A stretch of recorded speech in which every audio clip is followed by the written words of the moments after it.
welcome back to the show. We're continuing to cover Charlie Kirk and his execution, his assassination, his murder, the lost life of Charlie Kirk. So here is what we know thus far. Charlie Kirk was assassinated at Utah Valley University on Wednesday, September 10, 2025. A 22-year-old Tyler Robinson has been arrested and charged with aggravated murder. And prosecutors are saying that they are looking for the death penalty. I do believe that in Utah, they still do have the death penalty intact.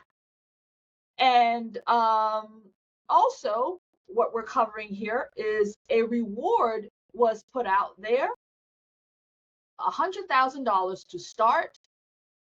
We had people, powerful people with money and influence, has thrown in extras into that pot.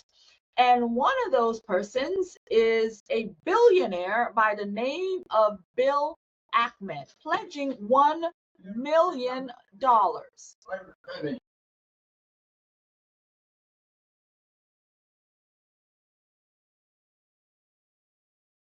In reference to billionaire Bill Ackman, what's happening on currently in the social spaces is that Bill Ackman is sort of being, what should I say, ridiculed, if you will, because from what we're understanding, Tyler Robinson's father turned him in. So therefore, this $1 million plus reward would essentially be going to Tyler Robinson's father. Tyler Robinson, again, is the alleged shooter of Charlie Kirk. So what we're going to cover in this conversation is who is Bill Ackman. We're going to cover also that there was an intervention of Bill Ackman with other influential commentators in the Hamptons not too long ago where Charlie Kirk was there. And a lot went down in that business meeting, if you will. And Charlie Kirk was not happy about these things. And we're also going to connect, well, how does Israel and Benjamin Netanyahu, how Benjamin Netanyahu, Bibi, fits into this. So Bill Ackman, Charlie Kirk, Bibi Netanyahu, Candace Owens. How does it all tie together? We're going to talk about all of that right now.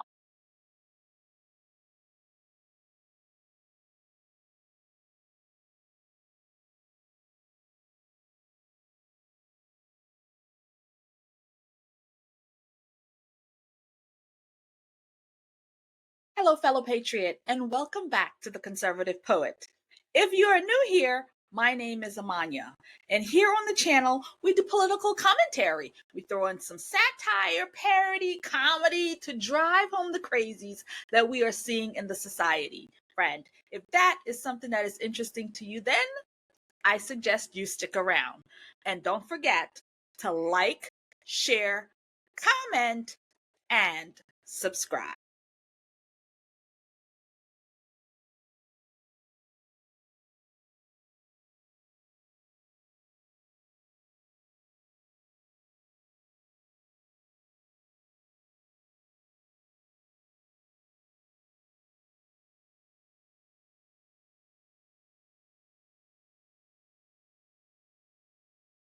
Please bear with me. We are having some streaming techno difficulties. So just please bear with me as we try to iron out some of the kinks in the live stream. But we're going to forge on and continue the conversation. So now what I would like for us to do is I want us to start off with Candace Owens. And I have a nice clip in reference to her explaining about Bill Ackman and his connection to Charlie Kirk and all of this. So we're going to start there. So we're going to put Candace on the stage. The Hamptons, and he had more than one event, but he had essentially what was staged, an intervention was staged by Bill Ackman, because Charlie's rational thoughts about Israel were a no-no. This is not the route that you should be going on. And Charlie was surrounded by his friends, his quote unquote friends. Bill Ackman was very upset, and threats were made. That is what. Oopsies. Let's do that. Sorry, guys. I am told, and I will tell you that he had more than one event, but he had essentially what was staged, an intervention was staged by Bill Ackman, because Charlie's rational thoughts about Israel were a no-no. This is not the route that you should be going on. And Charlie was surrounded by his friends, his quote unquote friends. Bill Ackman was very upset, and threats were made. That is what I am told, and I will tell you that I am very happy for Bill Ackman to dispute this narrative. In fact, he was asked to dispute this narrative. Max Blumenthal went out to him today, and Bill Ackman came back and said, I have receipts I can show you. And he did not provide the receipts. This is not how it went down. I know it went down this way. I'm waiting for one of them to go on record and to say that it didn't go down this way. It was at this time that Bibi Netanyahu was called, and Charlie was invited to Israel. This was an under duress situation, I would say, because I've been in these situations before. When I started asking very sensible questions about Israel, as someone who had dedicated her political life to supporting Israel, many times alongside Charlie Kirk, I was met with the very same pressure.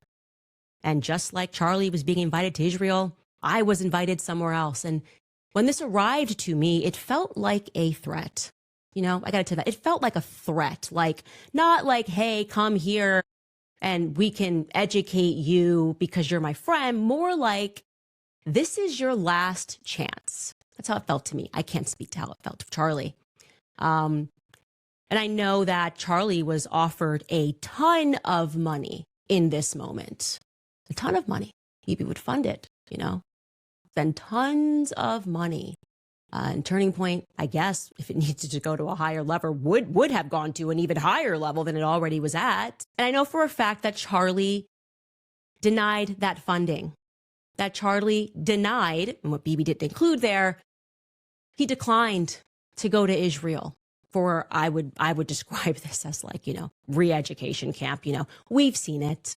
You made an uh-oh, but we can help you. You know, we just need you to come out to Auschwitz and take a picture. Yeah. We just need you to come to the Holocaust Museum and take a photo. We just need you to go to Israel and we can make this better. Charlie said no to Bibi. Okay.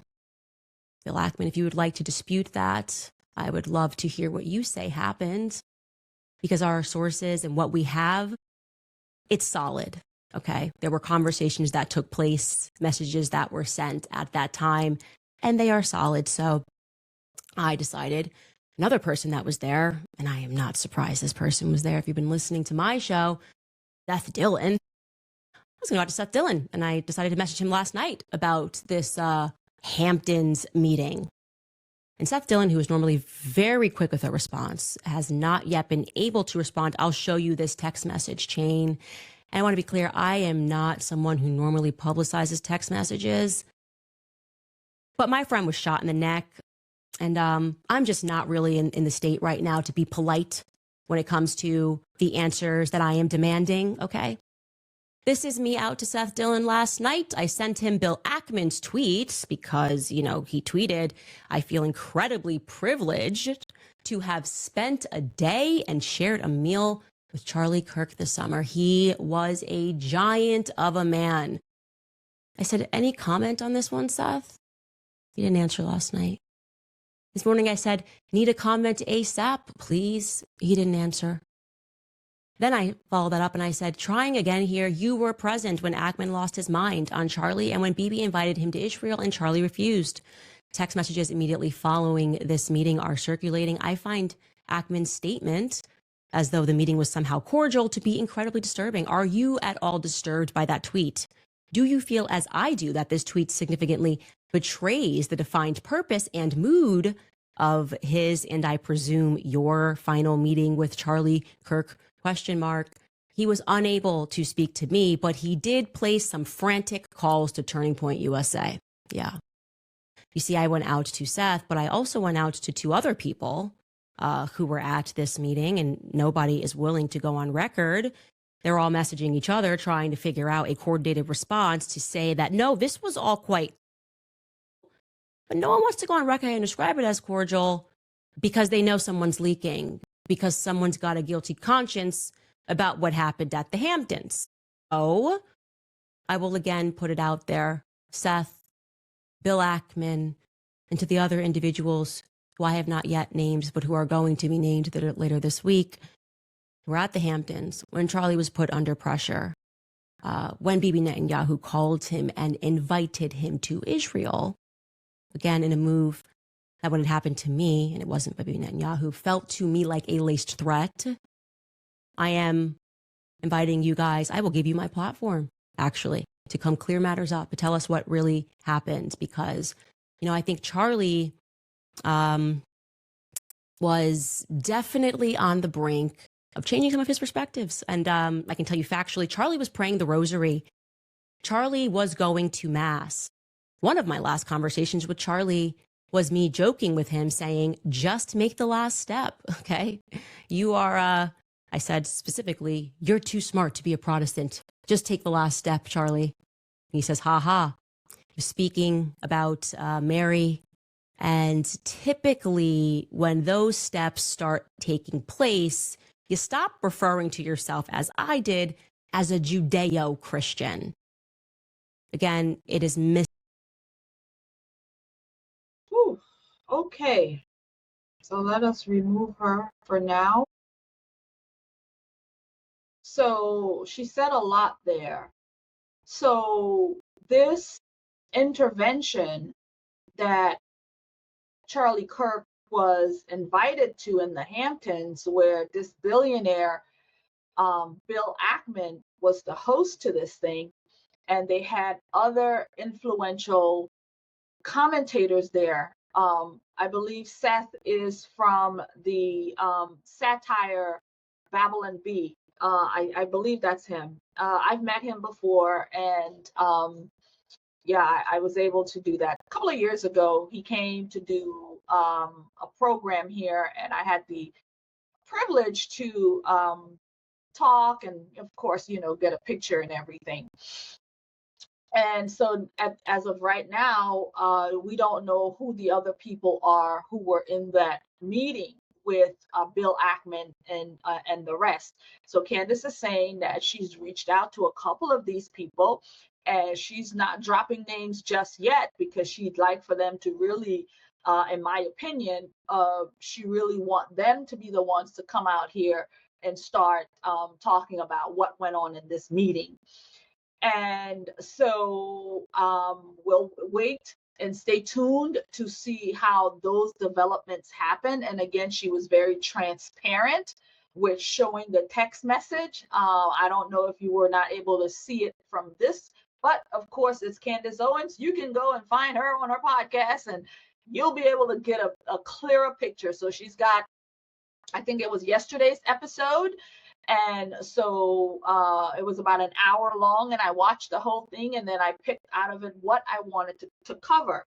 And there's a lot there to cover, but this is the angle that I wanted to focus on this gentleman, Bill Ackman, and the possibilities of these people being involved, because Charlie was speaking out as of late, as Candace alluded to. He was speaking out not in favor of Israel, not in favor of some of the things. And what he was really concerned about is the influence that Bibi Netanyahu is having on American politics and our government.